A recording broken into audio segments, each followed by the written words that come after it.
C intermediate and final exams postpone ആയിട്ടുള്ള official notification ഐസിൻ്റെ സൈഡിൽ നിന്ന് വന്നിട്ടുണ്ട്. അതിൽ ക്ലിയർലി പറയണത് 9 to 14 വരെയുള്ള എക്സാംസ് പോസ്റ്റ്പോൺ ആയി എന്നുള്ളതാണ്. So first things first, CA foundation students നിങ്ങളെ എക്സാംസ് പോസ്റ്റ്പോൺ ആണോ അല്ലേ? അല്ല. At least as of now official notification പ്രകാരം പോസ്റ്റ്പോൺ അല്ല.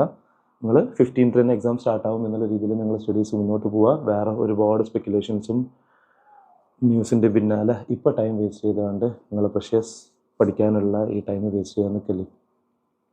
റിഗാർഡിങ് ഇൻ്റർമീഡിയറ്റ് ആൻഡ് ഫൈനൽ എപ്പോഴത്തേക്കാണ് പോസ്റ്റ്പോൺ ആയിട്ടുള്ളത്, അതിൻ്റെ ഫർദർ ഡീറ്റെയിൽസ് അപ്ഡേറ്റ്സ് ഒന്നുമില്ല.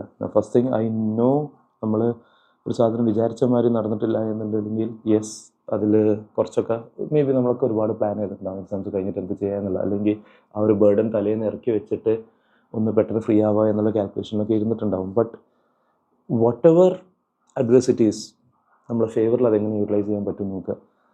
ഞാൻ May 2014 CA ഫൈനൽസ് ക്ലിയർ ആയ ആളാണ്. ഞാൻ ജസ്റ്റ് പാസ്സാണ്. എനിക്ക് ഓൾമോസ്റ്റ് 3 സബ്ജക്റ്റിൽ 40-41 ആ റേഞ്ചിൽ നിൽക്കുന്നുണ്ടായിരുന്നു. എനിക്ക് ഫസ്റ്റ് ഗ്രൂപ്പിൽ അഗ്രിഗേറ്റ് ഇല്ലായിരുന്നു, 188 ഉള്ളായിരുന്നു ഔട്ട് ഓഫ് 400. സെക്കൻഡ് ഗ്രൂപ്പിൽ 214 ഔട്ട് ഓഫ് 400, 12 മാർക്ക് ഇങ്ങോട്ട് ക്യാരി ഫോർവേഡ് ആയിട്ട് പാസ്സായതാണ്. And May 2014 was the attempt where elections നടക്കുന്ന കാരണം നമുക്ക് 3 ആഴ്ച എക്സ്റ്റൻഷൻ കിട്ടിയിരുന്നു. For a CA student every day, forget every day, every minute is valuable. അപ്പോൾ if you are such a person, നിങ്ങൾ ബോത്ത് ഗ്രൂപ്പ് രജിസ്റ്റർ ചെയ്തിട്ട് നിങ്ങൾ സിംഗിൾ ഗ്രൂപ്പ് മാത്രം എഴുതി പ്ലാൻ ചെയ്ത് നിൽക്കുമായിരുന്നു, ഈ ടൈം ഇപ്പോൾ യൂട്ടിലൈസ് ചെയ്യുക. 5 days എക്സ്റ്റൻഷൻ ഇപ്പോൾ പറഞ്ഞത് that's a whole lot of time. നിങ്ങൾ whatever or you are such a person who was ഒരു പേപ്പർ എക്സംഷൻ പ്ലാൻ ചെയ്ത പേഴ്സൺ ആയിരുന്നെങ്കിൽ, അത് വെച്ചിട്ട് പ്രിപ്പറേഷൻ ചെയ്ത് പോയ ആളാണെങ്കിൽ ബാക്കിയുള്ള പേപ്പേഴ്സും ക്ലിയർ ചെയ്യുക എന്നുള്ള രീതിയിൽ തന്നെ മുന്നോട്ട് പോവുക.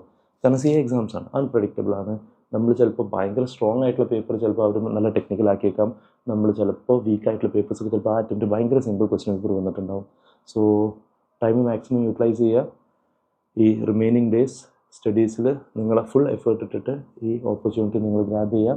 Until further details, further updates definitely അതുവരെ നമുക്ക് വെയിറ്റ് ചെയ്ത് അക്കോർഡിംഗ്ലി എന്തെങ്കിലും ന്യൂസോ കാര്യങ്ങളോ വന്നു കഴിഞ്ഞാൽ ഇൻഷാ അല്ലാഹ് എന്തായാലും ഷെയർ ചെയ്യും. Wish you all the best.